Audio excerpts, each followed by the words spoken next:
𝐲𝐡𝐞. The world of work is changing and the future of work is hybrid. On behalf of the organizers, I welcome you to the webinar jointly organized by CIPM and SLIM, two premier professional institutes in Sri Lanka, representing the professions of human resource management and marketing, respectively. I'm Janaka Kumarasinghe, past president of CIPM and the moderator of the panel discussion. With the pandemic, digital transformation prolonged for several years took place overnight, and the world found new ways of working.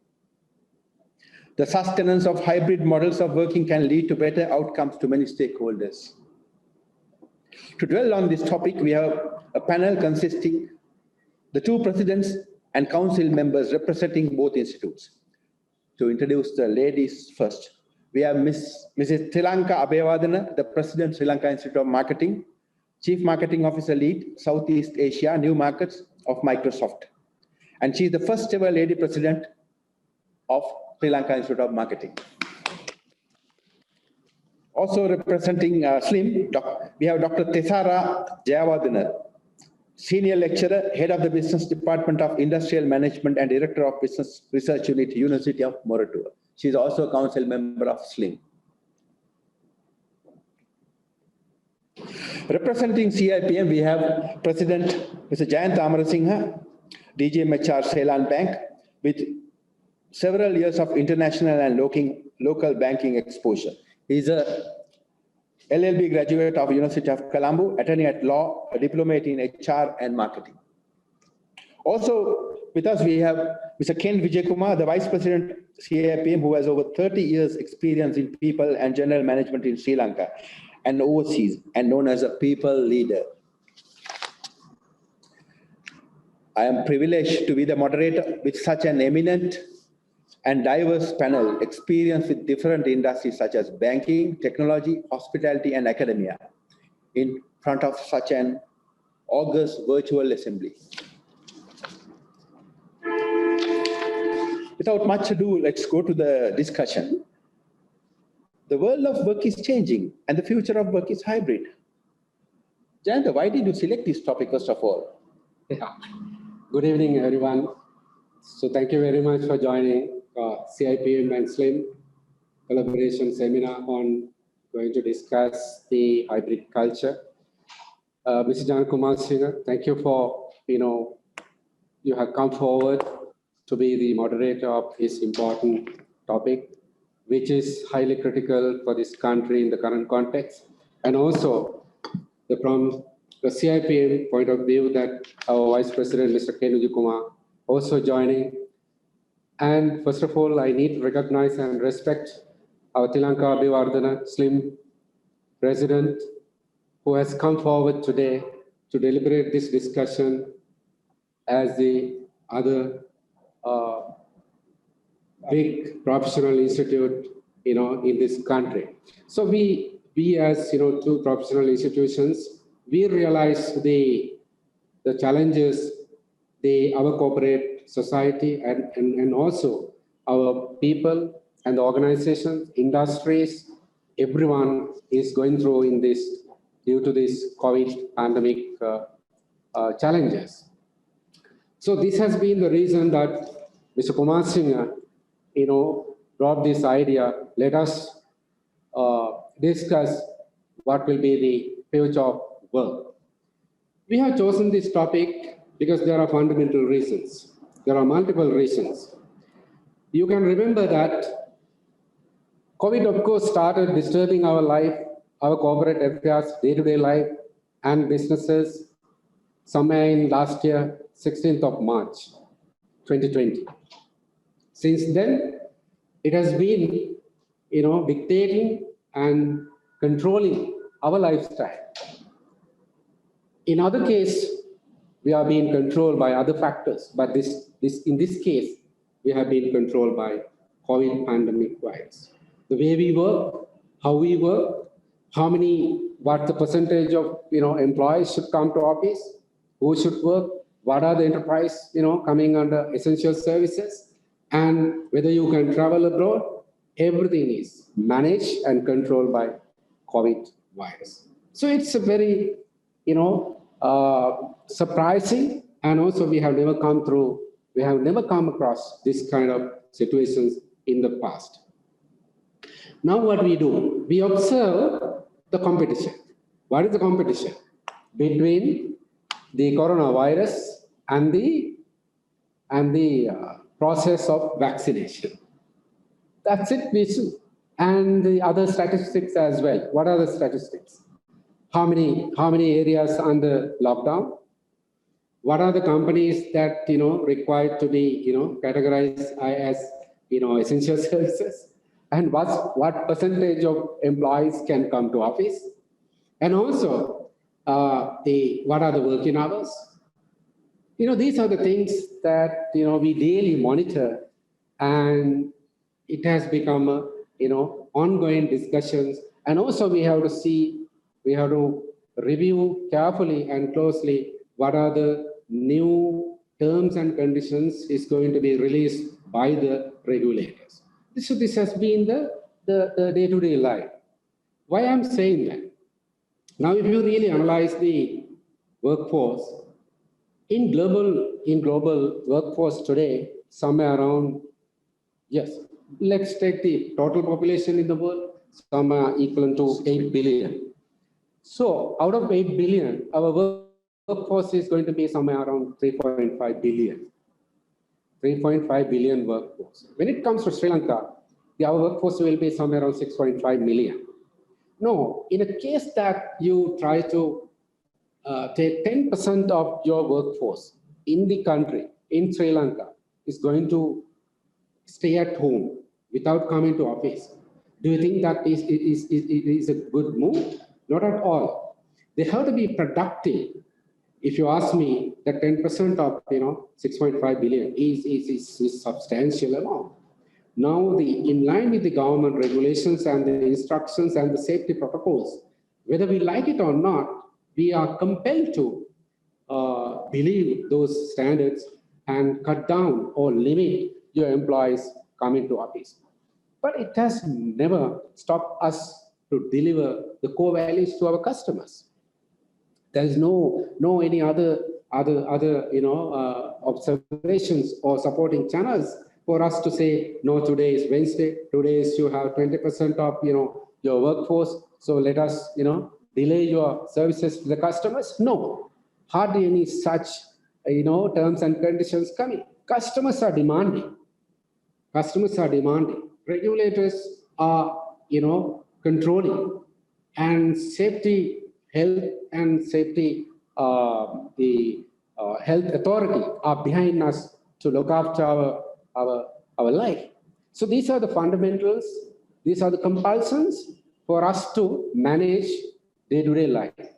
With all these things, there is no room for us to delay or postpone our customer service, our delivery to our customers, service and product and service to the customers based on their demand and requirements. We have to continue. So then where the problem is, then one side is the pandemic is disturbing our life. Other side is customers are demanding. Other side, of course, the regulators wanted us to continue our essential services. Employees are, being at home. We say that don't come to office. We can accommodate only 40 to 50% of employees. But with all these circumstances, we have to deliver core values to our customers. Then what will be the future? Believe me, this is the era. This is the first time in the world that the workforce, our life cycle of employment has been challenged. This is the first time. And also workforce in this world has been challenged by the pandemic, and also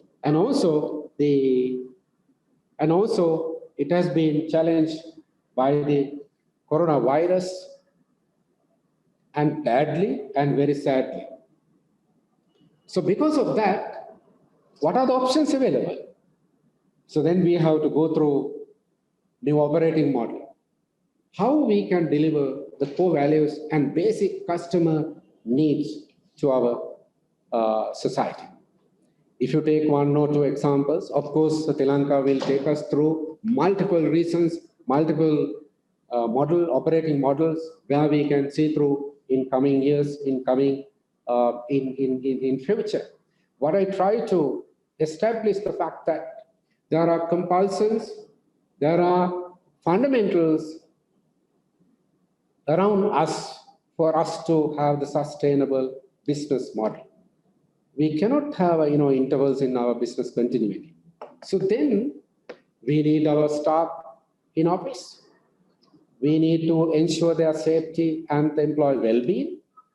And also we need to ensure that when it is called as essential services or whatever the circumstances, we have to do our fundamental business in the organization. There are no excuses. The employees will not come to office if they have a life threat. Then the business customers will come to our doorstep and they will ask for the services. So then it is better for us to have a sustainable work arrangement solution to support the customer demand and also overcome the challenges of COVID-19. Now, take the one scenario. Let's say that the vaccine is going to support us 80%. Now, you must have seen that yesterday, one of the doctors, expert is, they categorically mentioned that even though that the vaccine is there will be another variant. There will be another variant. So then the vaccination will not respond to that variant. Then what are we going to do? What I try to establish, Mr. Kumarasinghe, the hybrid culture, hybrid working culture, we have been operating since 16th of March 2020 today. Yeah, and that it is called evidence-based practices. We have seen the delivery. If you take the hotel industry, Mr. Vijayakumar very correctly will say that. I have seen on his way home, he delivers things to the customers. And also, we started e-channeling, and Thilanka will tell us, e-channeling is not up to the just get the appointment. E-channeling is from, A to Z, the total channeling should be E. Otherwise, what we do, e-channeling is getting an appointment, only the e-channeling. These are the things what I try to bring and establish the fact that going forward, we need to have a hybrid working culture where whether COVID is there or not, then our business continuity is there in terms of deliver the core values to our customers. Thank you, Mr. Kumarasinghe. I think, Jayantha, you deliberated clearly. The business continuity has to happen. And as a institute representing the HR professionals, you all have a huge response to see how this business continuity takes place while looking after the key stakeholders as well as the employees. Maybe we would like to know why Sri Lanka Institute of Marketing. What is the perspective? Why did you join this seminar on the topic, the world of work is changing and the future of work is hybrid? May I ask our Madam President SLIM, what are the reasons of joining this seminar? Yes, thank you, Janaka, and also thank you, Jayantha and the CIPM team, and also the SLIM team who put this partnership together. So I want to appreciate that before I go into answering the question that you raised. I think there are many answers that I can give why we think we should be on board with the topic of this nature.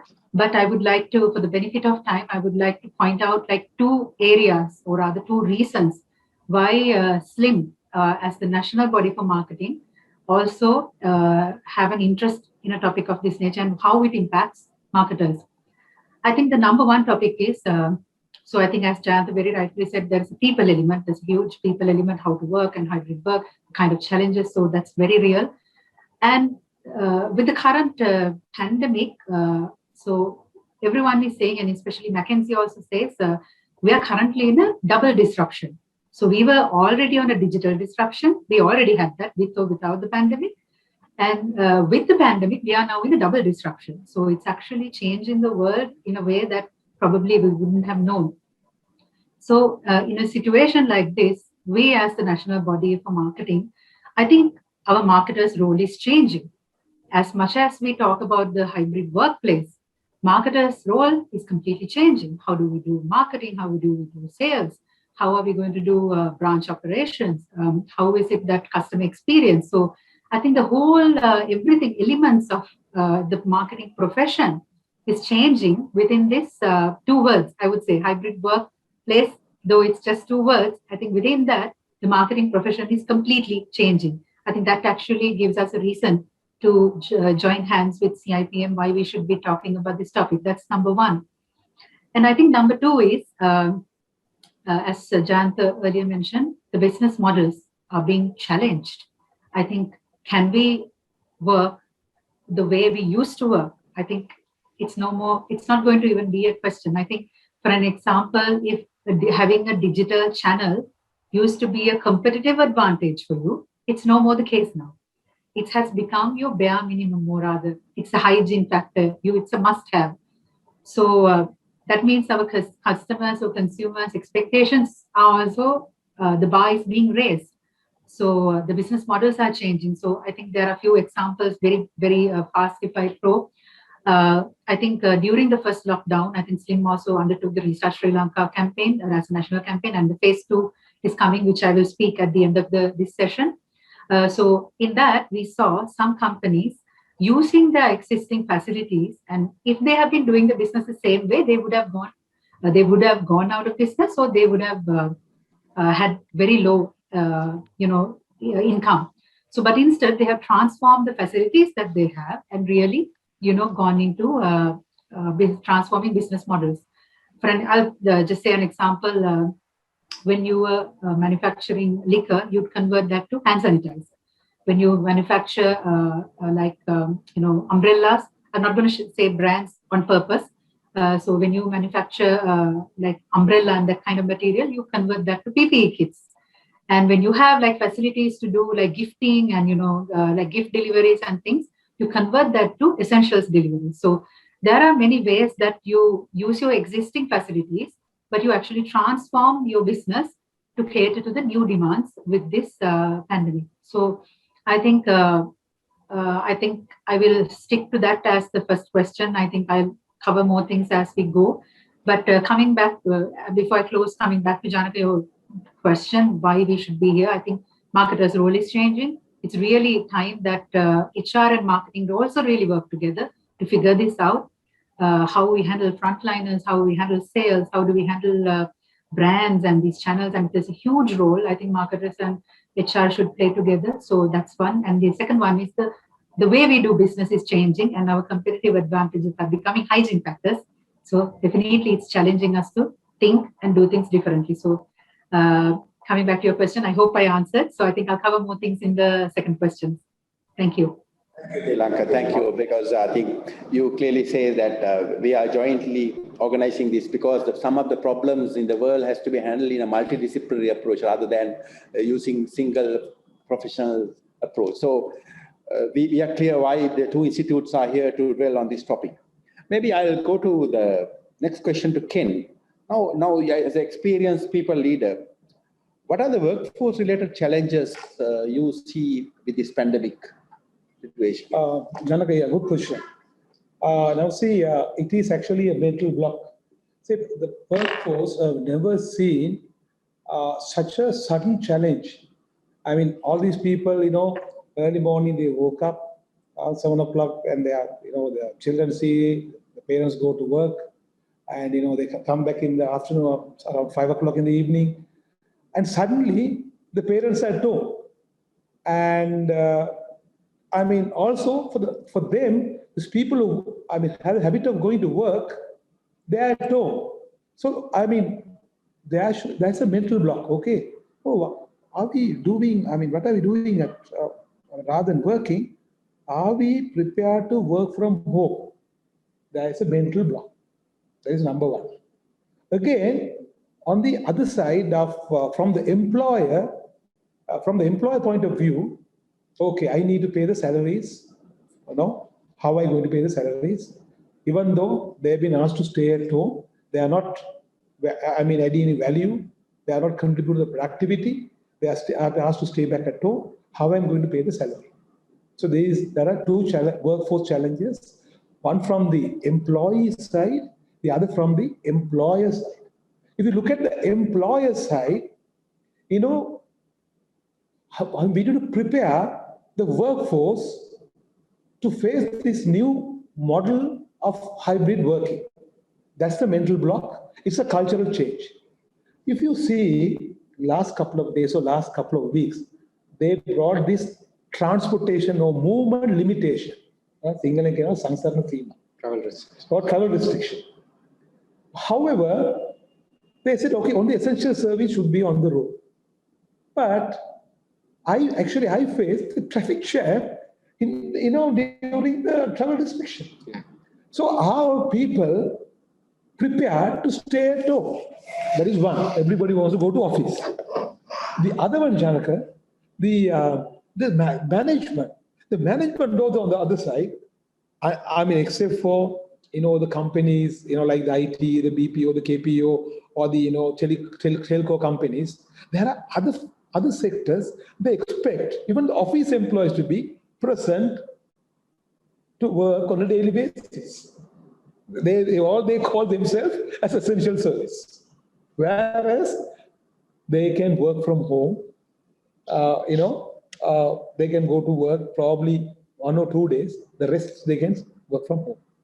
So if you see that, the employee challenges, number one is mental block. Are we prepared to, take the new way of working, or the new normal in the new way of working?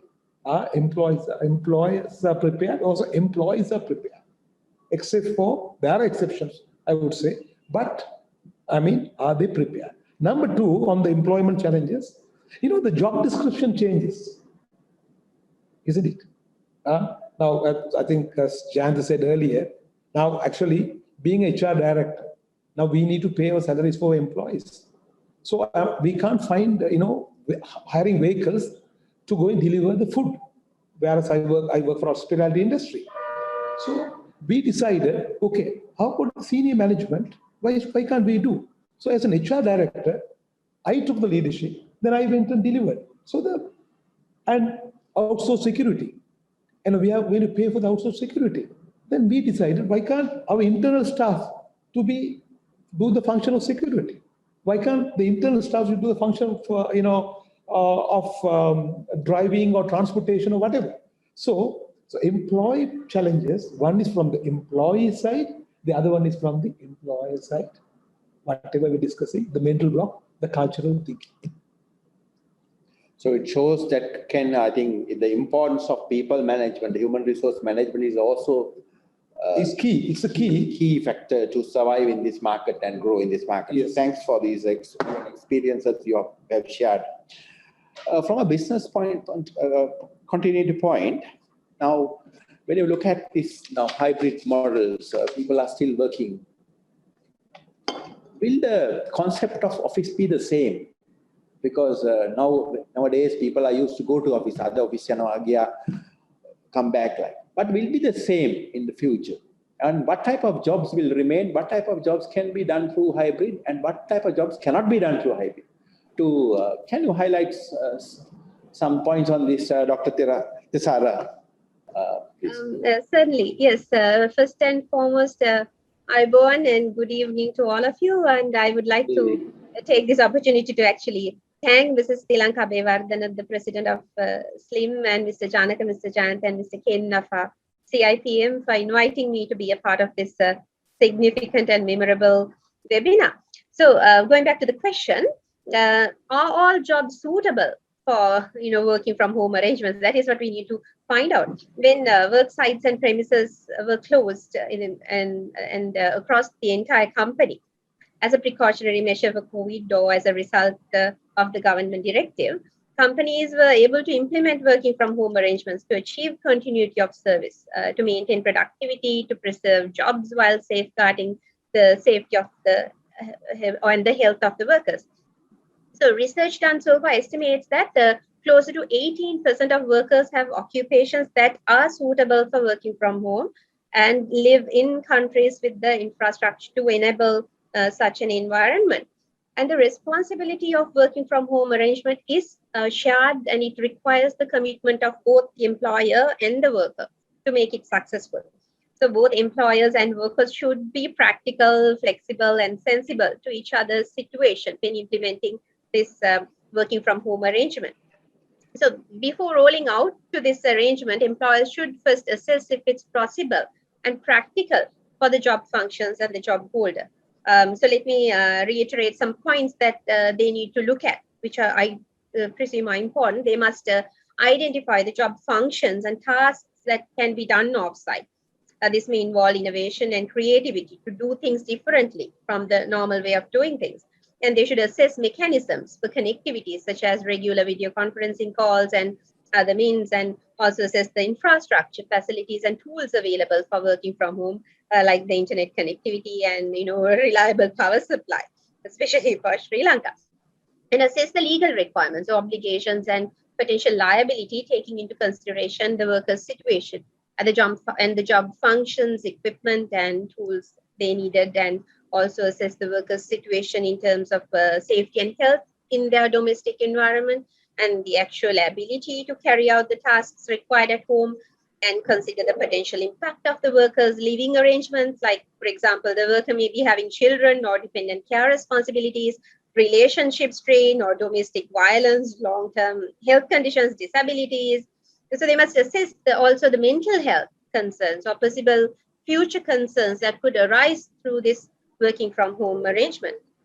So it's important to note that while advances in technology have enabled working from home, not all the jobs can actually be functioned outside the employer's premises or the workplace. So the company's occupations and tasks is to see whether it's practical and feasible or whether it should be a short-term thing or whether it can be done in the long run. And employers need to explore and implement an alternative plan for job functions and tasks that cannot be done remotely, or for workers who have limitations at home. So, I mean, if they're staying in places where it's very congested, so that it's not really practical for them to do it. So, subject to the provisions in the national laws and regulations, government directives, or the company policy, employers may consider advising workers to take accrued or advanced paid annual leave, extended leave at half pay, or even unpaid, or any other applicable leave that could be used in situation to with the consultation with the workers in concert. So looking at different types of jobs that actually can be done. For that, we can look at for employees who can work from home, the types of job that allows them to do it. As a marketer, let me start with marketing jobs. One can be a sales associate, the type of job that requires answering customer inquiries and selling products through online communication portals and making cold calls like that, or even a customer service representative where they answer customer questions, comments, and concerns through phones, emails, and online messaging platforms. Be a transcriptionist. If you have a fast typing speed and an attentive listener and have exceptional understanding of proper spelling and grammar, then you can do that job. Data entry clerk. Then you can be a patient advocate, where you can be the middleman between the patient and the healthcare provider and assist them, or if any other virtual assistant job where you do like the administration tasks of scheduling appointments, sending invoices. You can be an accounting clerk. You can be reviewing financial records and fulfilling the paperwork required for finances, recording payments, things like that. And obviously online lecturers and online teachers. We have seen like all the schools being closed. So at a later stage, we will discuss during the webinar about the online teaching. So you can even teach to students overseas through online. Then you can be a social media manager. You can be a brand, like working with the social media platform of a particular brand. You can be a translator and translate. If you know more than 2 languages, you can be a software tester. You can even be a copywriter. And like a baker, a caterer, chef, even a blogger. If you can write and criticize, you can be a consultant. If you have a knowledge in a specific area, you can be an event planner. You don't have to really go to the event or meet the person. You can do everything online. You can do film and post instructional videos, and you can be a graphic designer. You can be a handmade craft and sell things online. If you're good at singing or dancing, yoga, you can be an instructor and do that online, or even a patent or intellectual property lawyer. So you can be a programmer, you can be even, a stylist giving advice. So all these different types of jobs are possible with online or, working from home, or however that we like to call it. So if I have some more time, Jayantha, can I speak a little bit more? How these companies can adapt, or should we? Yes, Thesara, if you want to, because I know Thesara can speak from many perspectives. She's by training an engineer, lawyer, and a chartered marketer, and as well as an author, right? So, Thesara, can you, spend some 2-3 minutes time? Yeah. Yes, I'll just quickly go through that. Some companies do have some previous experience of this working from home arrangement, but for some, it's a brand new thing. But having said that, when you look at in the world, Argentina, we have found that with teleworking people, 93% had adopted to this working from home and online working. And even in India, the IT employees, out of 400,000, 85% have adopted to this new norm of working from home and hybrid type of work. So this normally working from home arrangements are implemented on a voluntary basis. You can't make it mandate unless for a temporary time period you can if there's a lockdown or what is happening with Sri Lanka currently or did.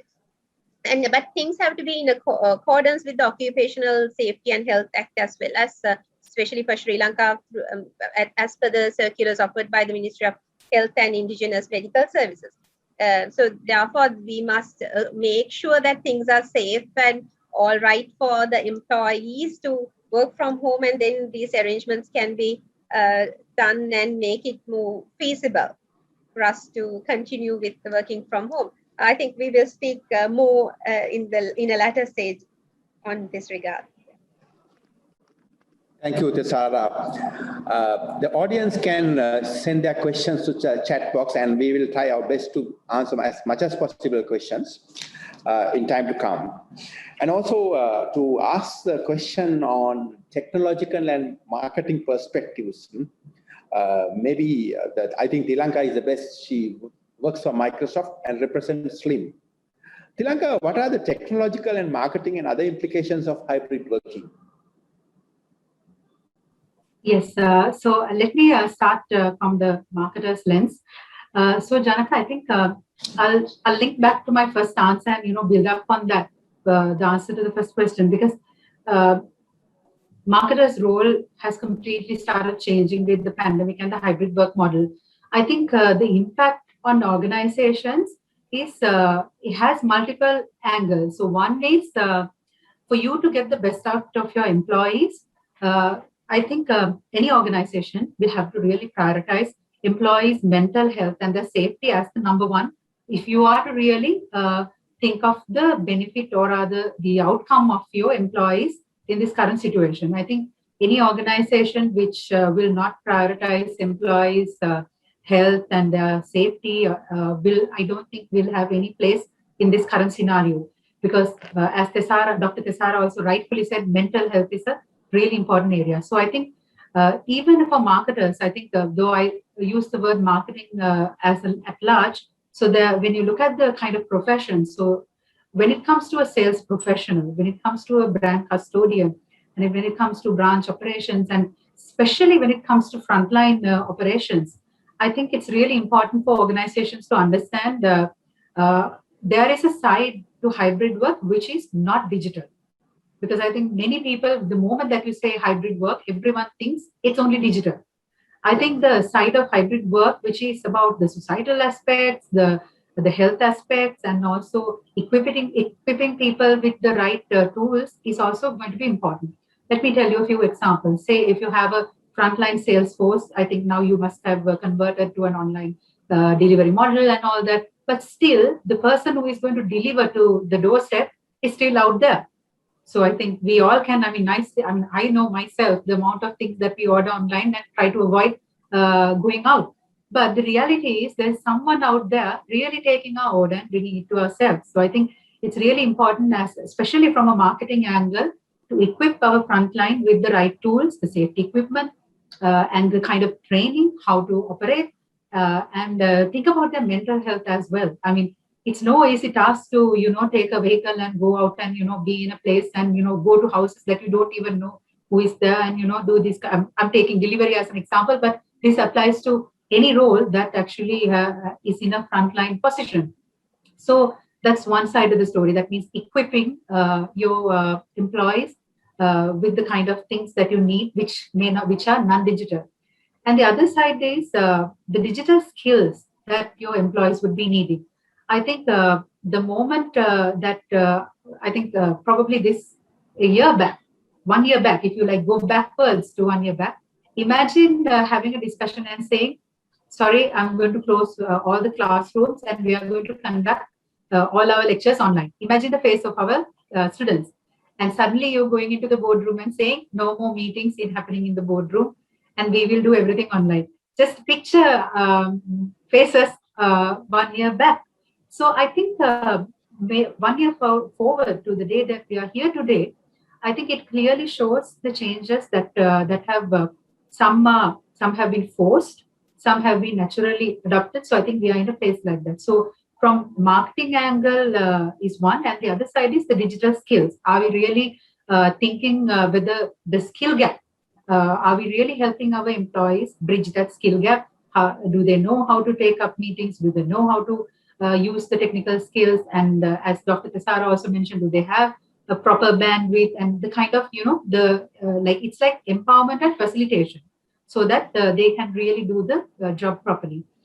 And I think, as Janaka said, as an employee of Microsoft, what I can say is the hybrid work, I think even not now, even before, the flexible working, I mean, how you work is really up to you, where you decide how you bring the best, or rather what you bring to the organization, as long as it's fulfilled. When you work and where you work becomes irrelevant. So it's a lot to do with, I think that process starts from hiring the right caliber of people who will really fit into that culture, who can actually operate doesn't operate under the stick, I would say, so that they know how to take the leadership and, take self-ownership and do that kind of operations. And that onwards, I think there's training and development and really, there's a hand-holding process with employees. So I myself as an employee of Microsoft, and I know the amount of the support a hybrid workplace can bring, because I have a 1-year-old daughter, and with that, and when the pandemic is there, and how you manage work and all that, really the hybrid work really supports you. Hybrid work, how you can balance everything in life. But the other side of that is also the organizations have to be very careful not to burn out your employees as well, because sometimes when you leave your house and come to a workplace, I come at 8:30 and I finish at whatever the time. But when you're working from home, unless you really help your employees understand this is the time and where you keep time for your mental health, people, without even knowing, the moment they wake up, they will just sit, because I don't have to tell you, already it's just your face, or even you can switch off video and work, so you don't know the number of hours you work. So I think that's where I think HR and marketing both have a role to play, making sure right boundaries are set. So boundaries are also important to make sure your employees don't burn out. So I think there's a number of things that even my employer does, such as well-being days. So there are many things that has been given to us. So I think I'm talking more as an employee here. And coming to the role as a marketer, I think it says due to the pandemic, the consumer we know does not exist anymore. I mean, that means 1 year back, the consumer we had, the consumer we used to serve, doesn't exist anymore. Your consumers' brand loyalty has been impacted because now they might go with availability versus the brand they love. Because if you are ordering online and if you want a particular thing and you really need it, and because when you place an order, unlike that you drive on your way and stop and buy something, but when you place your order, you go with things that are available. So it says that your brand loyalty has been impacted and your consumer has completely changed.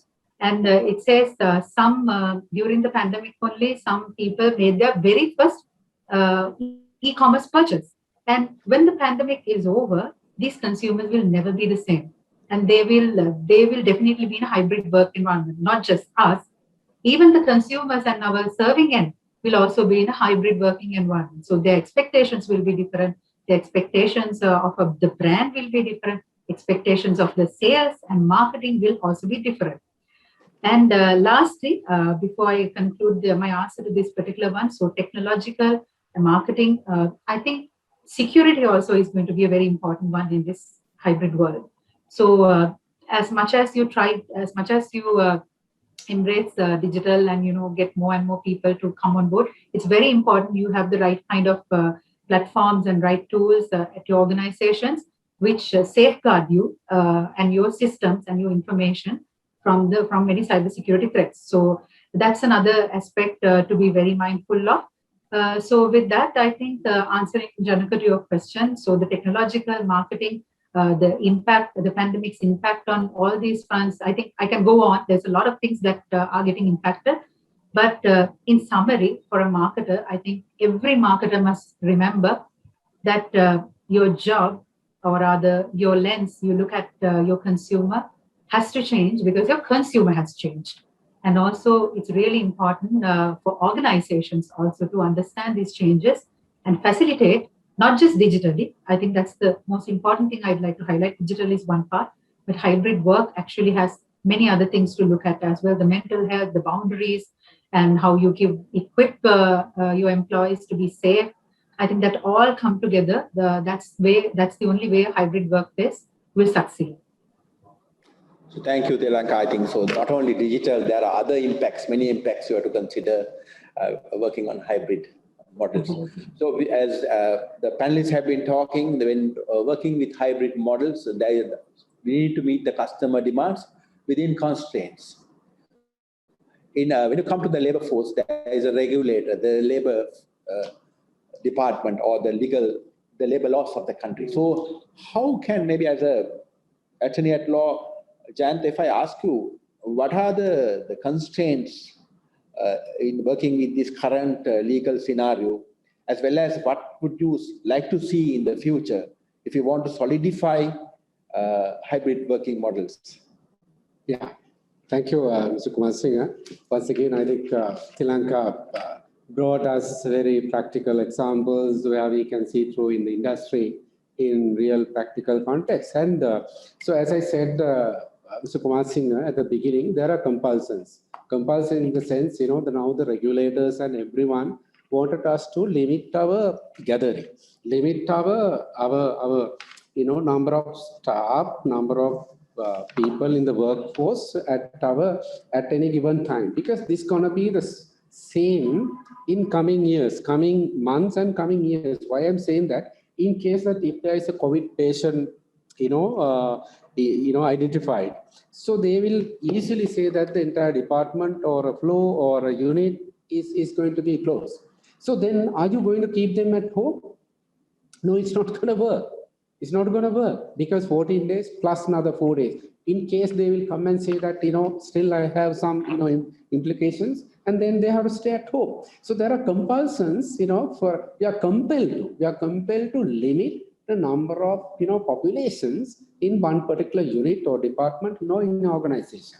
So this is where the globally recognize this, the hybrid culture.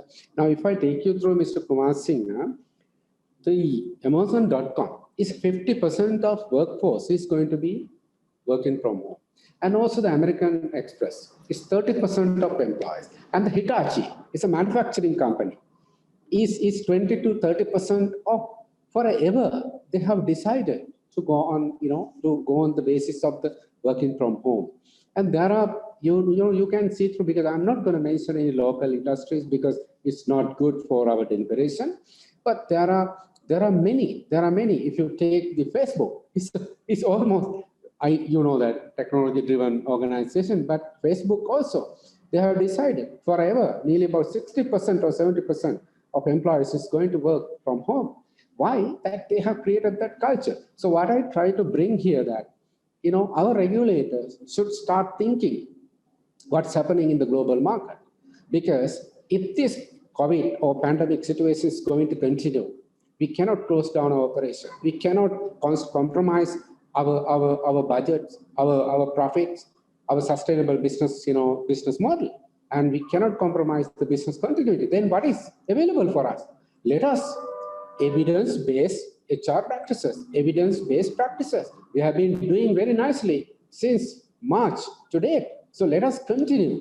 And for which the government, of course, they have to accommodate changes in the terms and conditions of the employment, and also the hybrid working culture they need to recognize, in responding to the local global market. And also the deliberations and public awareness is very vital, because tell you the truth that still our regulators, they have not started talking on this thing. But globally, it has been established.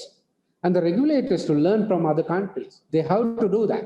They have to do that, because as an institute, we are also pushing them to start thinking. And also now SLIM has come on board. We as two big giants in this market, we are going to give them a kind of good intimation that let us start thinking on these changes, and simply part-time employment, and also contract employment, and project-based assignments, and the working hours, flexibility in terms of conditions of employment, because working hours is not going to be the same. So these are the changes required, and start immediate discussions with trade unions, because COVID is second to none. So union is none. COVID is second to none. If we have stopped the country, if we have stopped the world operation for months and months, who is the big? So COVID is a big. So we are second, the COVID is the player. So what I try to say that even the trade unions, they need to understand what are the important fundamentals and the compulsions in the market. And also the regulators, so they have to do it objectively. Objectively driven government intervention is required. Because it's not only for the talking, or a statements release. They have to come forward and design and structure what are the facilities this public or private sector organization require in coming days. Because when everything is over, we don't want any surprises. You have seen, Thilanka, we have seen some surprises from the government. Oh, why did you do that? No, we don't want to hear that. So they have to accommodate even today even too late. They have to come forward and start thinking and working with these professional institutions like SLIM and CIPM and also Chartered Institute as well. Let us get together and understand what we can do, because no option but to continue our business with the hybrid model. So this is what I'm saying, because otherwise 20 to 30% of employees in our workforce is going to be unproductive. So this is what Mr. Kumarasinghe that I try to establish. All right. So in a big picture, we need to influence the regulators to adopt their maybe the laws or whatever things to suit the environment. Yes. So I think we are getting questions from the audience. Mr. Sanat Sena, I think Janaka, asking, should so Western countries have adopted this type of working hybrid model? Should we also promote this culture in Sri Lanka?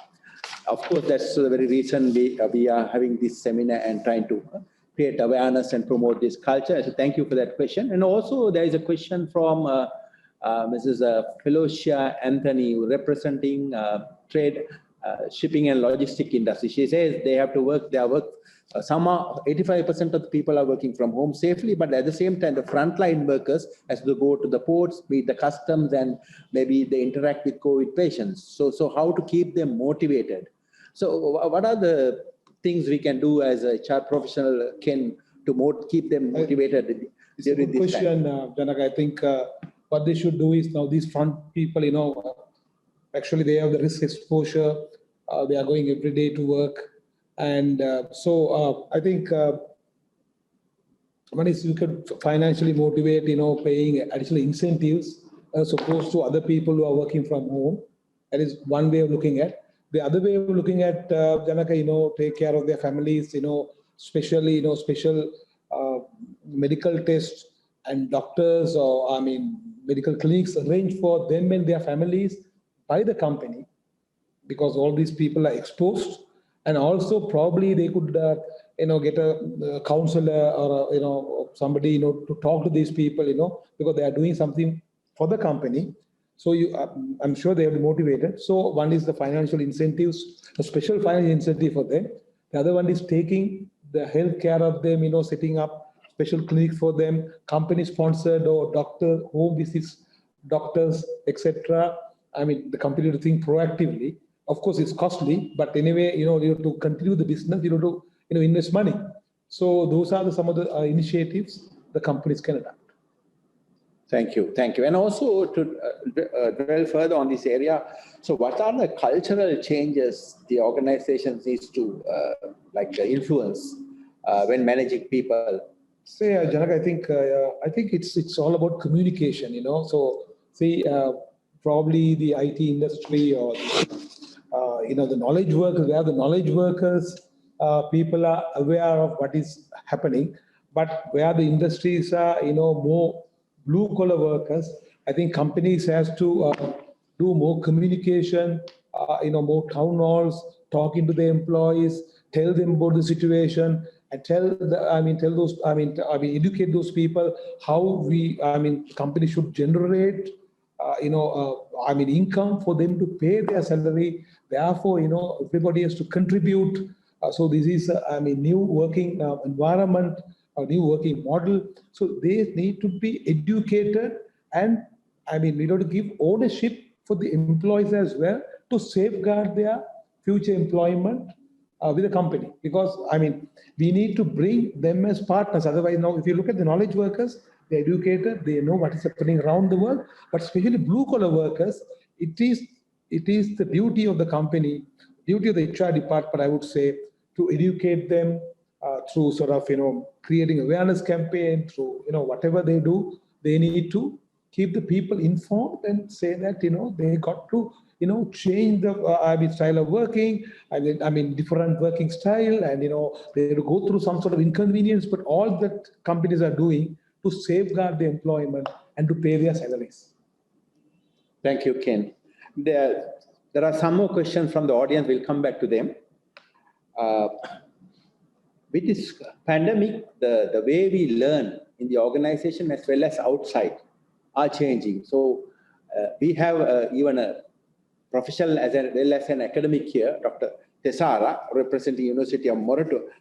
What type of changes happening in the learning circles which is impacting the organization, Thesara? Yes, certainly. Just let me get the video on. Yes. So methods are definitely changing. The COVID-19 resulted in schools shut all across the world, including, of course, Sri Lanka. So globally, over 1.2 billion children in 186 countries are out of the classroom. So as a result, education has changed dramatically with the distinctive rise of e-learning, whereby teaching is undertaken remotely and on digital platforms. So research suggests that online learning has been shown to increase the retention of information, and it takes less time. The changes of coronavirus have caused, maybe it's good and might be here to stay. While this sudden shift away from the classroom in many parts of the globe, some are wondering whether the adoption of online learning will continue to persist post-pandemic, and how this shift would impact the worldwide education market, because that is also kind of a business as well, if you look at it.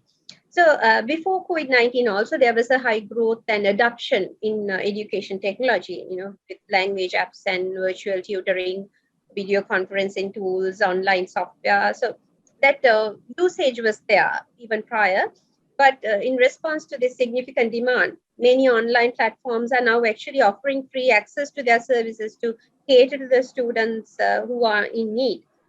And these apps offer teachers and students this unlimited video conference time and auto translation capabilities, real-time co-editing projects, and sometimes, smart calendar scheduling, like features like that. So in terms of the future of learning, some believe that this unplanned and rapid move to online learning with, no training and insufficient bandwidth and, sometimes little preparation will result in poor user experience that is unconducive to sustained growth. And some others believe that it's a new hybrid model of education, which will emerge with significant benefits.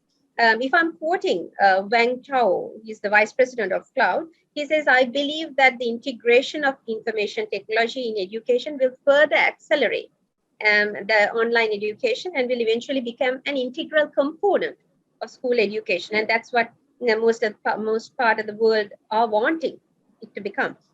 And also, if you look at Imperial College of London, they started this course on science of coronavirus, which is the most enrolled online class in 2020.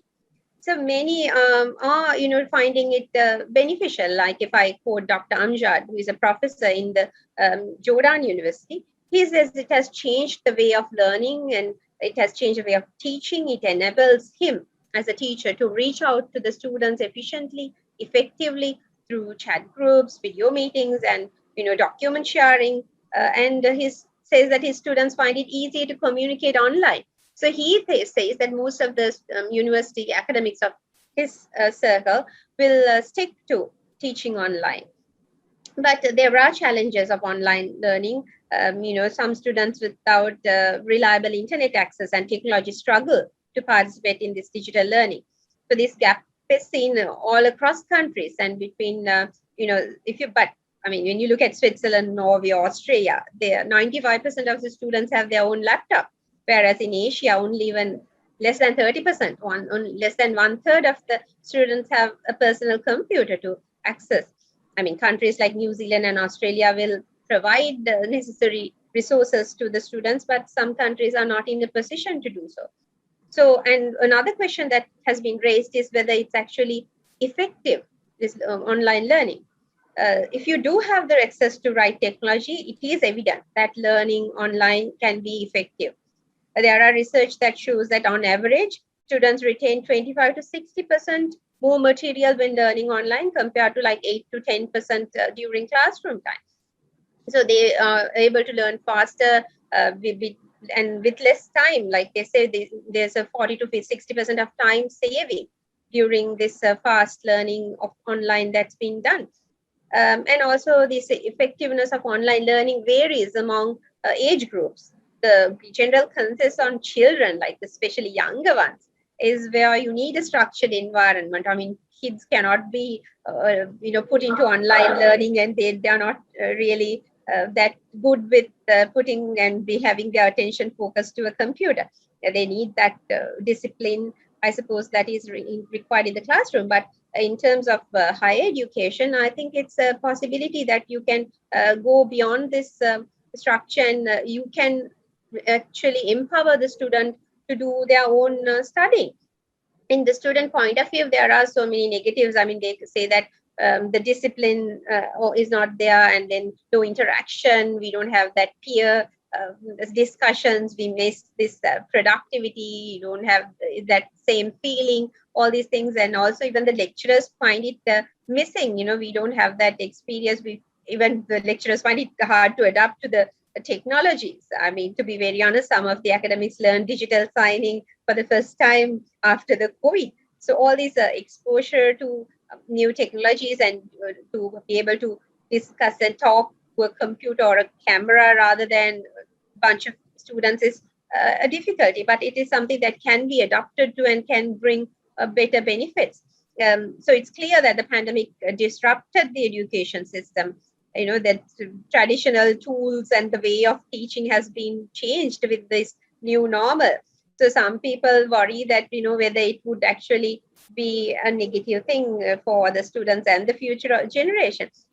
But I always think that pandemics have had, bring out rapid innovation things like, for example, e-commerce started post-SARS. So similarly, we might say that e-learning will start post-COVID-19. We can't really say that. But if I go back to my experience at the University of Moderator, most of us were very comfortable teaching face-to-face, in some of my professional ethics classes and all. We had the whole final year batch divided into 3 groups, and I was teaching nearly 400 students at a time. So this was a challenge to actually bring them all into this platform, and we were not enjoying it as much. But it was, when you started doing it, we learned that, we are actually creating an opportunity for students to engage and for them to learn with themselves. They can still participate, they can still ask questions. It's just the platform is winner. It's just online, but at the same time, this even apart from the whole format and the interaction part, it's really good to have the students to empower them to do their own studies and give them that responsibility. So, like, in conclusion, if I say that education will, undoubtedly go through major changes in the next decade due to this, combined or the hybrid mode of teaching. These changes will come into the curriculum changes as well, and learning has to become more based on strength and passion and become personalized. I mean, if you really want to study, you can go to the and go back to your online class and re-listen and learn. Again. Go through the material, and rather than just being spoon-fed or like a rote learning mode. So it's really good that schools will have a unique opportunity to positively approach this COVID-19 and think of it as a learning thing, and have this students or the future generation be empowered to have the global connections. We must not forget that not all students have the equal access to technology, I mean, in terms of hardware and the digital competency. So if we can wipe out this digital divide, I'm sure it will be a better education system with this hybrid teaching of online and as well as, if possible, at times to bring them on site. Okay, Thesara, that means not only hybrid working, there'll be hybrid learning, which will also impact the organizations. Maybe in time to come, we may have not only interns, full-time undergraduates who are working and learning. Yes. There are some questions from the audience. Maybe Mr. Ashoka is asking, is there any legal boundary for minimum salaries during COVID-19 or lockdown period? And there's another question, Jayantha, I may ask you, whether why the job creation is limited during COVID. So can you shed some light on these things? It is obvious that I think Thilanka and I can easily address this matter now, because no much investments and also hardly any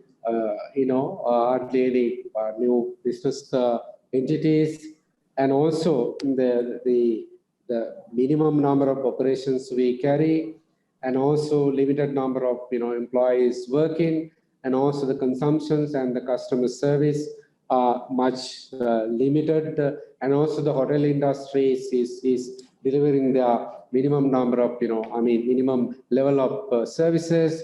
So all these industries are running with minimum services, with minimum number of staff. So if you really analyze it, yes, we have in the current context, we have excess staff, because not that real excess, because of that no much deliveries and business and services on the road. So because of that, Mr. Kumarasinghe, yes, no opportunities. But this is what I say. I try to bring from the beginning to now, that let us industries collectively, what SLIM categorically said, that to understand the reality, let us work on the basis of the reality. So that should be the answer. And also this on this question on this salary maybe Ken would like to say the minimum wage. Now, say there was this tripartite agreement between the employer and the trade unions and the labor department. I mean, with the Employees Federation, they said, 14,500 rupees or 50%, whichever is higher. So that was the understanding. But there was a recent circular, I think, yesterday, the day before yesterday. It says, the Commissioner of Labour has withdrawn the circular. I think that's been terminated. However, companies are going through difficult times. Companies can't pay their salaries. They got to make representation to the Labor Department in writing. Say that we have difficulty. These are business turnover. These are salary costs. Then write to them and get prior approval. But without prior approval, they cannot cut any salaries. That is what the latest Labor Department circular says. You can, you have difficulties, you have problems, but we'll help you, but get the approval from us, from the Labor Department to do that. So that is what the current standing as of today, Janaka. So that is the latest. Latest, yes. Thank you, Ken. If I may add a couple of things as well to what Mr. Ken said, if it's salaried exempt employees, as he correctfully said, they must be paid full salary while even they are working from home. Unless the employer's business is closed and there's no work requirement and there's no entire work happening. So and also if telecommuting may cause exempt employees to perform certain duties that are not considered exempt from overtime, so that you might have to consider that. So like if there's hourly wages, of course, like if you have to have a way of measuring and putting in your times. Like if you're taking a break over 20 minutes, you might have to like record it or something, some mechanism that you use. But then if you're getting paid hourly, sorry, I pressed mute by mistake. So those people you don't have to pay as such. They only have to be paid for the hours that they work. But if they're salaried, of course, like you rightfully pointed out, it's a part of the duty or the law for them to be paid. Oh, thank you. One more thing to add to that, Janaka. If they reported to work daily throughout the month, they should be paid the full salary. Full salary. Yes, that is no compromise on that. Yes. Right. So be mindful. There is a latest circular sent by the Labor Department maybe a few days ago. So we have to be maybe you have to be ready with that to understand it clearly. There are some questions coming from Mr. Nifaz Dean and Mr. Shalia Silva. May I pose this question to Thilanka? To work from home culture, what about infrastructure, facilities, security? Are they ready in Sri Lanka? The second question, Thilanka, is according to my understanding, most of the organizations were not ready to troubleshoot with a pandemic situation of this nature. And I believe it's good if HR professionals and other important key activity in their systems as HR risk operation analysis to manage situation of this. Maybe I'll ask that question from HR also. So first question, infrastructure and security related matters, Thilanka?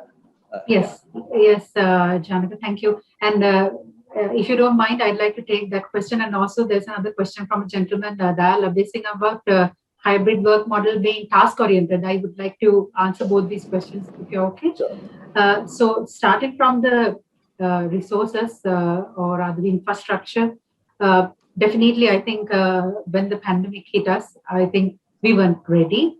I think though we were not ready, I think with the pandemic or not, I think we were on a journey already understanding the importance of digital, where I think the organizations, irrespective of the size, have been embracing digital. I think it's a matter of it suddenly got accelerated. I think where I see the biggest gap or the challenge is, one is the infrastructure with respect to sometimes maybe hardware and the bandwidth. Maybe you were not immediately ready for your entire workforce to work from home. Because I think whilst your organizational side, maybe you must have thought of your e-channels to maybe at least must have been in your roadmap even if you didn't have it readily available, at least you would have been thinking about it, or it would have been in your roadmap. But probably suddenly, when these suddenly came without much warning, and when we all went on hybrid working model, I think definitely there was a gap that had to be bridged, organizational level I'm talking about. So the only answer to this is there is two sides to the story. I think we can put pressure to the organizations. This has to be done.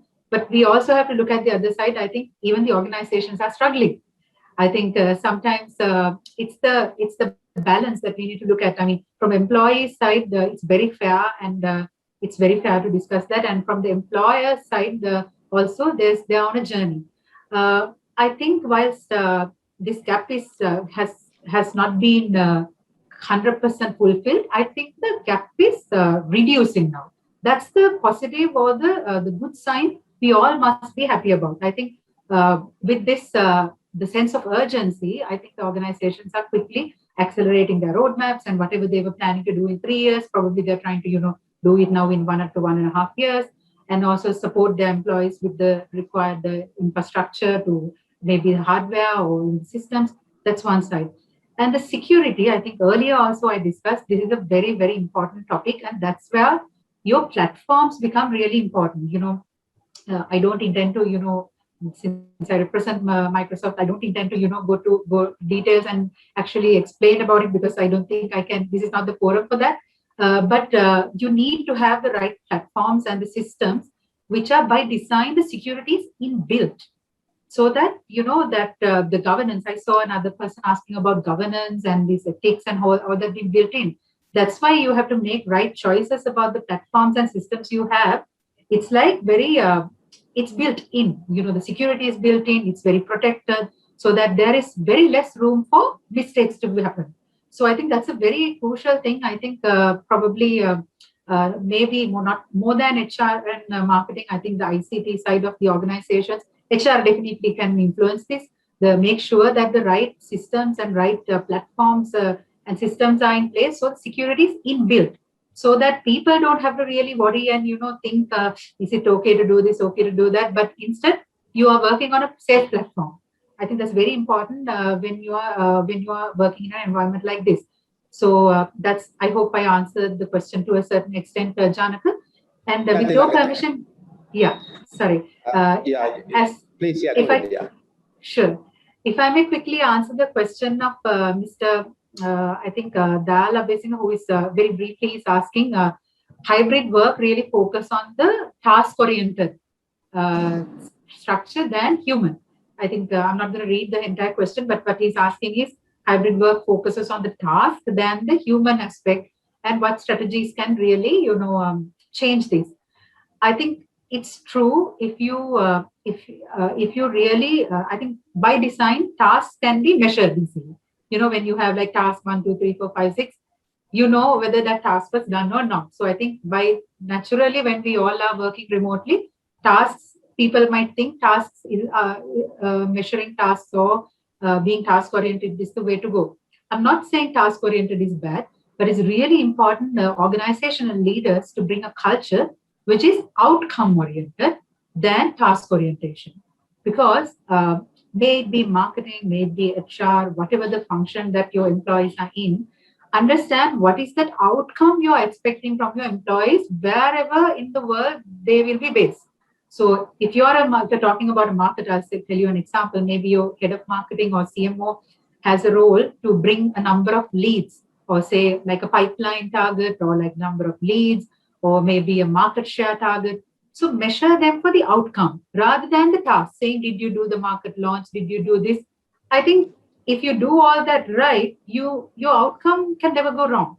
So I thought that was a very good question. The best strategy to handle that, or ensure that we don't really get, carried away with the task orientation, is really measure your people, and you measure any role with outcome than the task. I think with that, the task will not go away, because task will always be there, whether it's physical environment, hybrid or digital. Task will always remain, but try to change that, make that change in the culture where we all look at the goal post.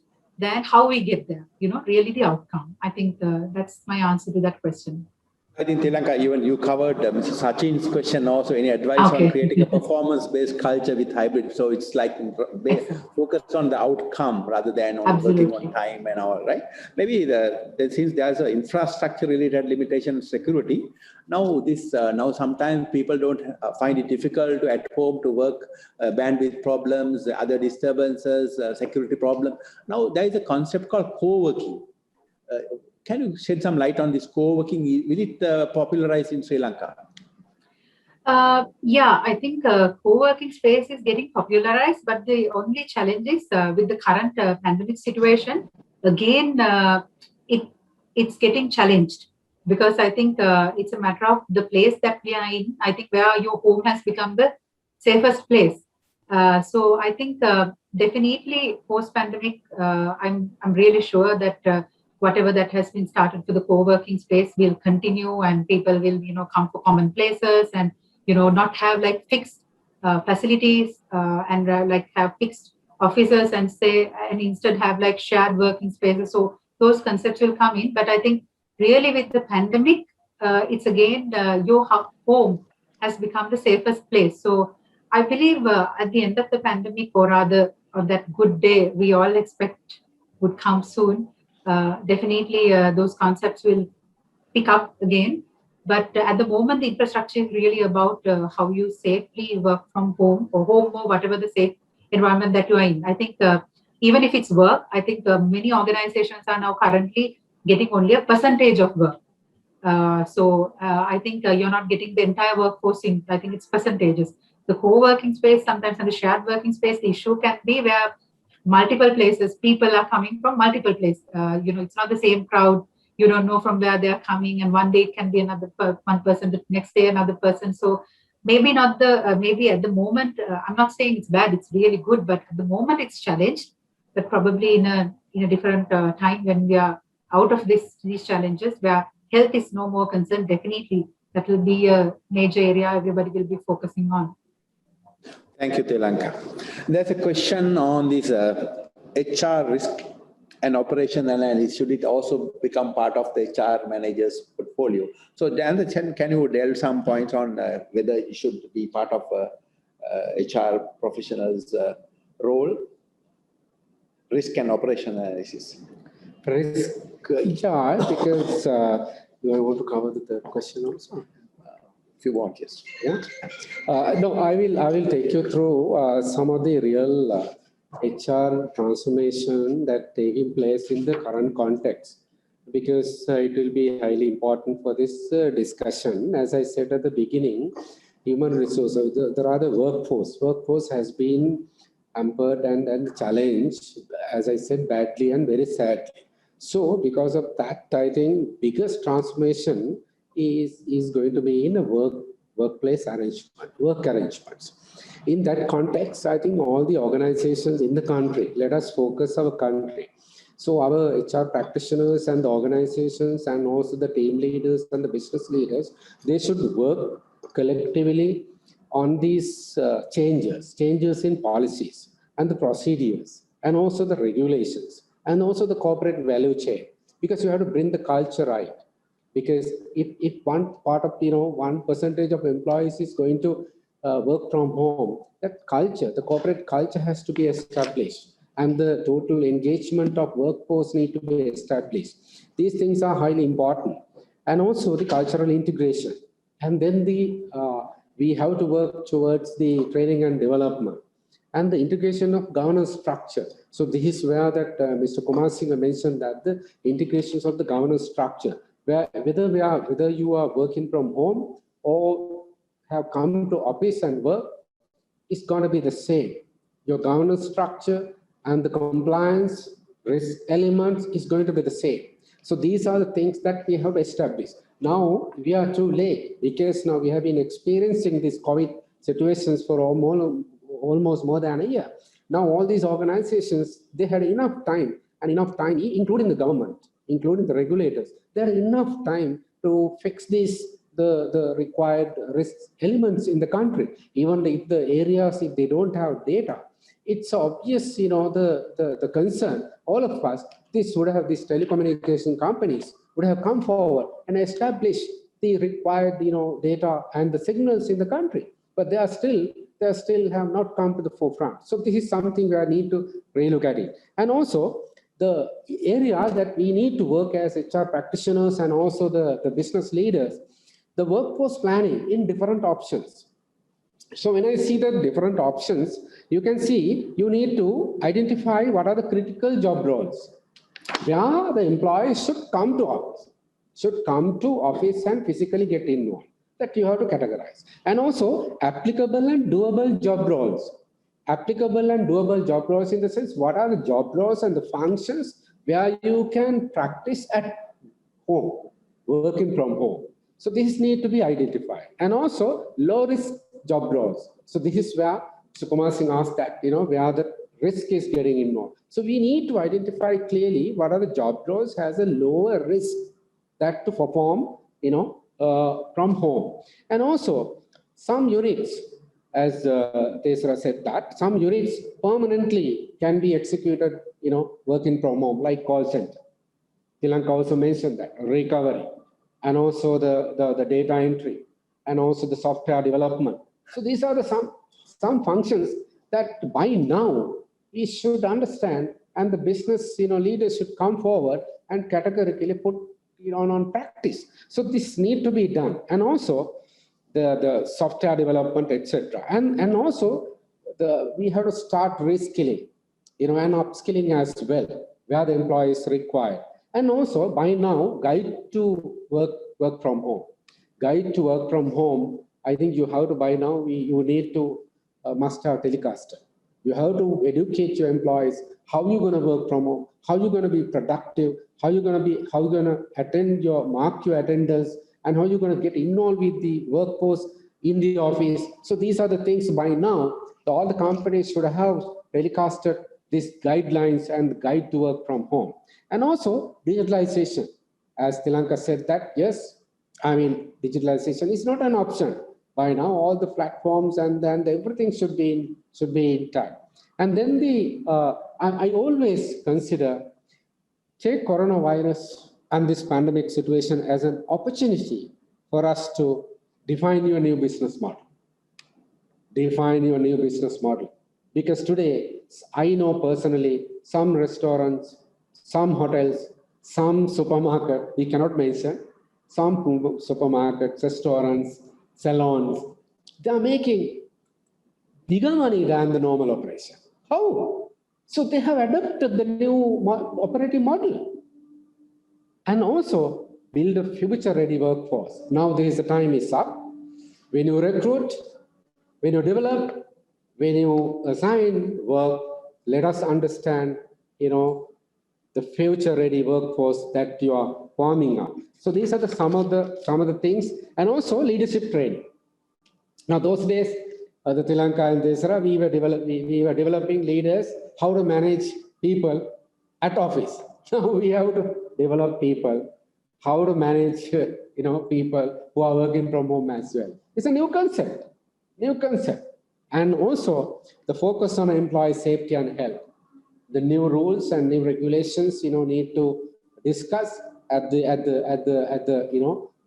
required level how we're going to manage this thing. And also immediately 3 policies across the board in this country need to be analyzed. So one is work from home policy, and also digitalization and IT policy, Thilanka, and finally rewards and recognition. Rewards and recognition policies need to be adapted. So this is what I try to bring into the table, that if you're gonna be more productive and also deliver the promised results, services, core values to your customers, let us structure that you are ready for the environment where you can have a hybrid working culture in coming years. Thank you, Jayantha. Also, you address, I think, the workforce planning question raised by Ms. Chamia and also Ms. Hashani's question, partly where some jobs have to come to work. There should be some hot seats likewise. And there are some HR questions also, Ken. Now, will this hybrid culture create a paperless office? Will it lead to redundancies? Right? How will you address the disconnect and engage employees? So can you shed some light in this? On the redundancies, of course, now as I said, the job descriptions are changing. So people won't get redundant. They'll get new roles, such as the chief delivery officer, as opposed to chief sales officer. You can be chief delivery officer. You can do delivery services. So like that, So say you could, rather than look at redundancy, you could look at new roles where they could, so the job description changes. That is one. Number two, on employee engagement during pandemic or people work from home, I think companies already started engagement, like, they're having the Zoom parties where the company delivers, the food items to their, each employee, and, then they get into Zoom when they have, the sing-song parties via Zoom. So that's another way of doing it. Actually, I think I would like to quote an example from CIPM itself. Recently we used to have this coffee with president for our members. Actually, we delivered, tea and coffee and cakes through Barista to all those members, and we were having those interaction with the members. So I think companies are adapting already that kind of strategy, to deliver whatever they they want to give it to the employees, and then you connect it via. Then people are having sing song, and people are conducting quiz program via online. People are conducting having parties. So people are the new engagement tools have risen. To with social distancing, working from home. How do we engage people? So that's already some companies are doing it. I think the problem here is the mindset change. Also, the company should be able to. If there is work physically, they would have done parties, they would have done excursion, they would have gone on training, etc. That kind of money they should be able to invest also via delivery service to employees. That is answer the question. Thank you, Vijay. There's another question. In a pandemic situation, employee earnings is becoming low, where the cost is high. How can employee balance his or her earnings and costs in such situations? Any panelists would like to answer that? Take it. Yeah, take it. Jayantha can take it. Yeah, Jayantha. Yeah, that's, I think, interesting questions, Thilanka. You and I will face some difficulties that, of course, that organizations in the public or private sector organization also declining their budget and the revenue. So obviously that individual like us also, we have limited earnings because no bonus, no incentives, and etc. Because there are hardly any additional volumes coming in. So that's a simple discussion that both institutions we have opened, that the all organizations should get ready for these new challenges, because our topic is world of work is changing, and the hybrid culture is going to be the future, and apparently Mr. Kumarasinghe, you touch on that. Even this, when you talk about the hybrid culture, now even the office structure also is to need to be hybrid. I have seen some of the companies have already started putting hot seats, Thilanka. Hot seats in the sense, at least 10-15% of your workforce can share your work seat. That is where that the companies who have come forward with the absolute changes, they are getting the competitive advantages. So these are the things that we need to relook at it, because I always said that the hybrid working culture and hybrid thinking is not an option at all. Janaka, I think further I may add to the increasing of the earning capacity of people. Now see this hybrid work, I think that there should be legislation change that people can do multiple jobs with multiple contracts. Then, so I'll be working for, we'll say 3 companies. I manage my time. Then the legal system has to allow, you can do multiple jobs. By that, you can, increasing your earning capacity. So there are positive sides to it as well. how do we look at, from the, legislation changes, etc. Thilanka, you would like to share some perspective on this? Yeah, I think your question is more also about how people will manage with what they get as well, I believe. Yeah, so I think as Jayantha mentioned, different organizations, I think, are taking different stances. It's based on the industry that you are in. I think some industries by design are challenged more than others, like, tourism, where you completely, it comes to a standstill, like that. It depends on your industry. So I think organization to organization, whether you are being compensated the same way or you're going through a cut, or whether you are being bonus, it will be different from organization to organization. But I think I'd like to give my answer to this. I would like to give a more of a humanly answer. I think we have to be really grateful for whatever we have at hand in such a challenging time. I think if you have food on the table, if you have a job with you, and if you have people, somehow to, safely, your family, and somehow, run your day-to-day life, I think we all have to be grateful to what we all are getting, because there is so many other, not just in Sri Lanka, but even outside, who are really struggling for these basics. So I think answering your question, Janaka, that's why I said, let me give you a more of not a marketer or a not HR professional, but more humanly answer, because it's up to us to figure out, I think, what you have on the table, depending on the times that we are in. It's very challenging how to adopt. I think one person might not even feel it if their organizations are thriving and they get everything.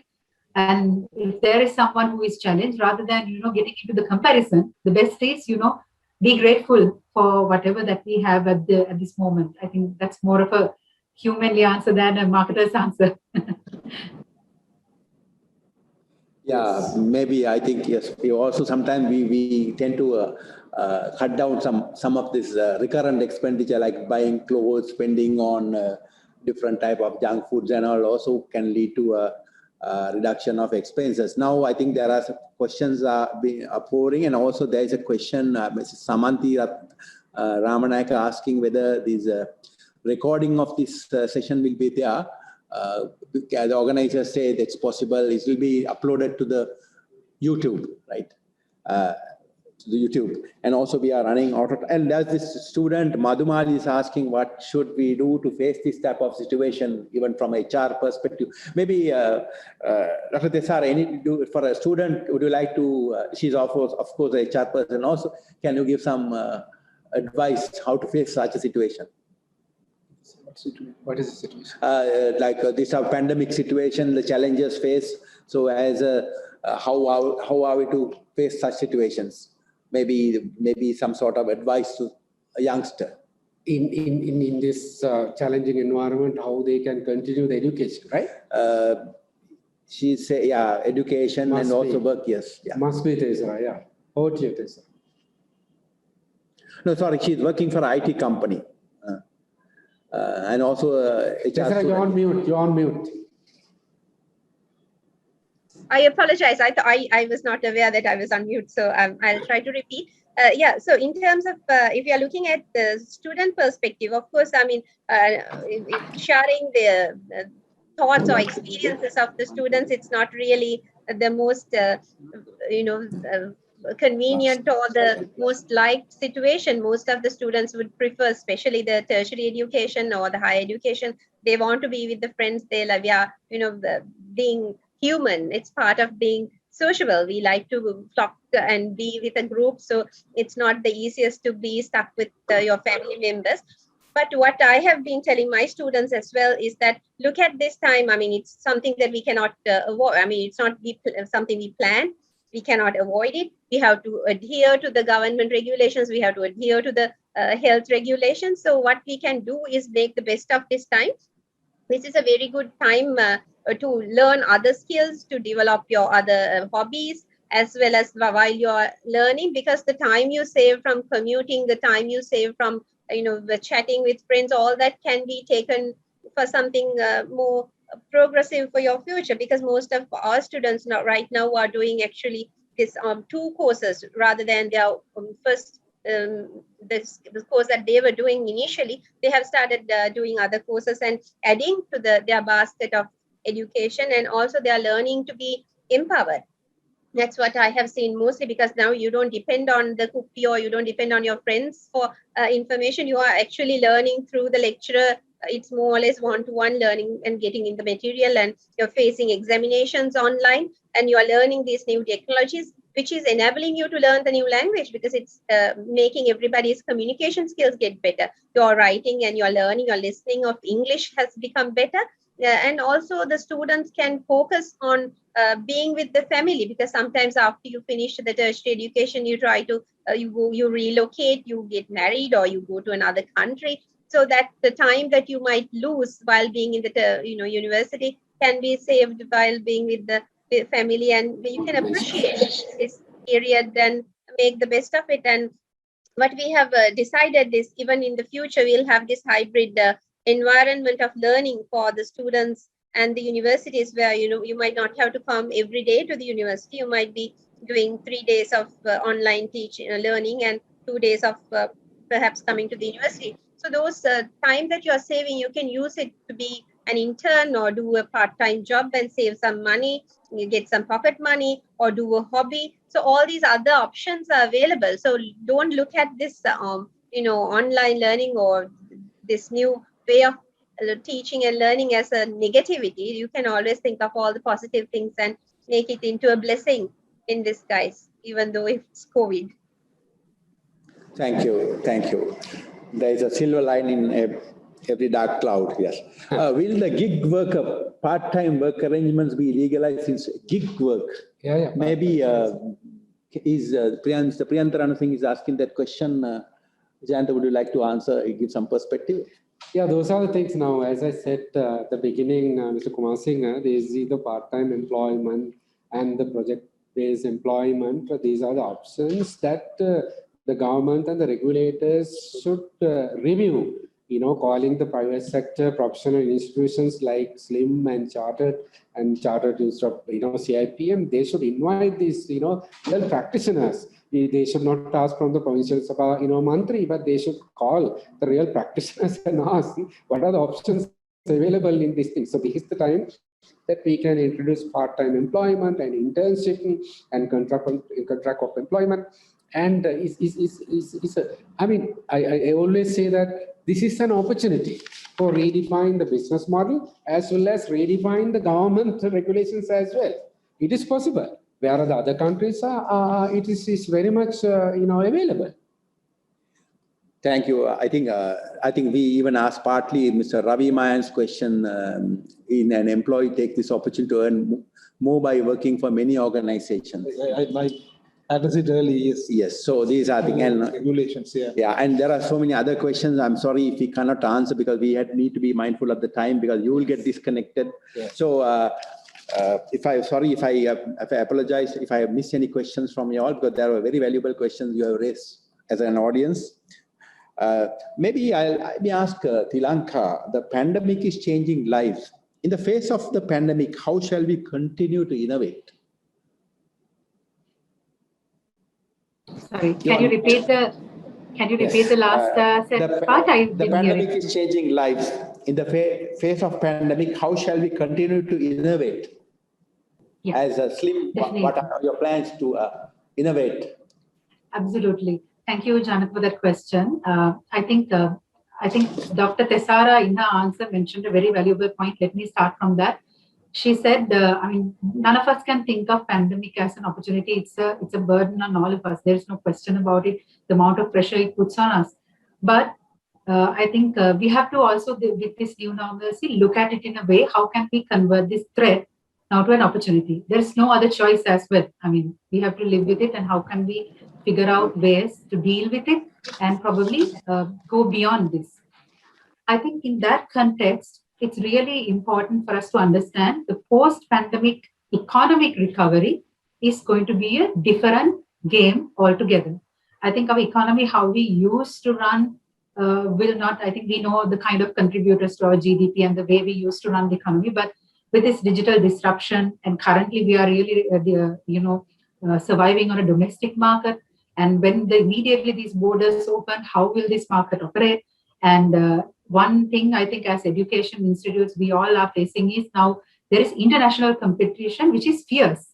I think now international institutes can target countries like us. So I think we are getting into a global market and these dynamics are completely changing. So in this context, I believe we all, I think SLIM is going to take a national stance and an initiative on this to emphasize the importance of understanding knowledge-based economy and how we can drive that. I think knowledge-based economy can be a buzzword, but in reality, it comes down to very easy 4 pillars. One of that is about human capital. I mean, how can we educate and train our human capital so that they have the skills needed for the future? I think the skills we had yesterday will not help us in the future. I think in Sinhala, if I may say something in Sinhala, but now it's about Maturakena Shilpema Ugatamana. I think it's about the skills that will help you in the future. So, and innovation and thinking about things, disrupting yourself, your competition is yourself, and taking I think we have a dependent mentality, like it or not, in the country. I think our education system is free, and sometimes we wait for the job to come on our table. So I think these things will not change overnight, but I think gradually this is a good time for us to challenge all of these. I think the life we knew it's been challenged. So as the National Body for Marketing, we believe this is a time for us to urge everyone to understand the importance of thinking differently, new ideas, do things differently. Don't do the business that you used to do. Don't be the same employee you used to be, because the world has changed. And with this pressure, you use it to a positive force so that you think differently, come up with ideas, and you become an innovative person, and you become a knowledge-based citizen. So with that, I think very soon we will be launching our national initiative, which is Future Ready Sri Lanka. It's all about helping all citizens and emphasizing the importance of, I think last year we did Restart Sri Lanka. That's about restarting the business. This is actually the phase 2 of that, because we started. Now it's time for us to do things differently. So think about, it's all about innovation, entrepreneurship, and having education, which is the future ready education, new skills that will actually make you a person who is ready for the post-pandemic economic recovery. So innovation is very important, Janaka. So I think I would invite all of you. I think once we launch this initiative, we all should be working together.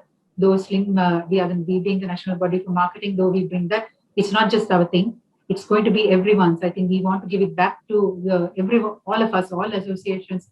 Everyone individual must get together for this to succeed. So for us to create a knowledge-based economy and be ready for that post-pandemic economic recovery, we need to be prepared with that new skills and that new knowledge, and be prepared to face that new challenge. I think after the pandemic, it's all about facing that new world with the new challenges. Thank you, Thilanka. On behalf of SLIM, you made a very nice and concise concluding remarks. May I invite Jayantha from CIPM perspective to give a brief conclusory note, please. Yeah, thank you. Thank you, Mr. Kumarasinghe, and also Thilanka and Thesara. I would suggest that, going forward, let us have the, second round of discussion with regulators. We can invite Commissioner General of Labour and also the Minister of, Minister of Labour, and also a few other regulators. Let us, the SLIM and CIPM, the collaboration will work, and we until we get the real advantage from this hybrid culture, we will work very closely as two professional giants organization in this country, because I mean, as the economy in this country should grow, so then only we also can get the benefit out of it. So because of that, as you clearly mentioned, that we have to push for the innovation, Thilanka and Thesara. So with that, I would suggest that I'm really happy that be part of this discussion, and a really critical is a national requirement. A national requirement. It's good that Mr. Kumarasinghe has come forward and build the the relationship, and also our Vice President, Mr. 𝐶 Vijayakumar. So the coronavirus is becoming the accelerator for one of the greatest workplace transformation of our lifetime, as Thilanka said that. So how we work, exercise, shop, learn, communicate, and of course, where we work will be changed forever. So this is what my final message. Thank you very much. Thank you, Jayantha. That was Mr. Jayantha Amarasinghe, President, CIPM. Man is a social animal because now we have been in isolation or physical distance or social distancing, as Mr. Cyril Vikramatha says. But maybe sometimes when the things are getting normal, people might forget, okay, we should go back to office and all. So, but the world has seen the benefits of hybrid working models. That's why the two institutes thought the world of work is changing and the future of work is hybrid, thought of discussing on this subject, because it's the responsibility of national institutes to even to change the thinking of the country, discuss about national issues.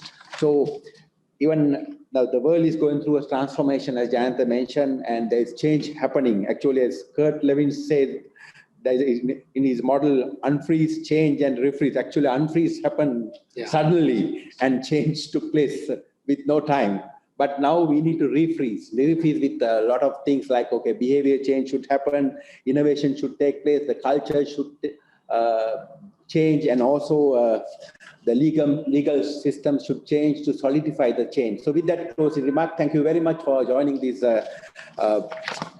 evening, and it was a pleasure having you as an audience. We thank you very much for your lively questions. Sorry if I missed any of your questions, and we thank the panelists. Once again, Mrs. Thilanka Abeywardena, President SLIM, Dr. Thesara Jayawardane, Council Member SLIM, and Mr. Jayantha Amarasinghe, President CIPM, and Mr. 𝐶 Vijayakumar, Vice President CIPM.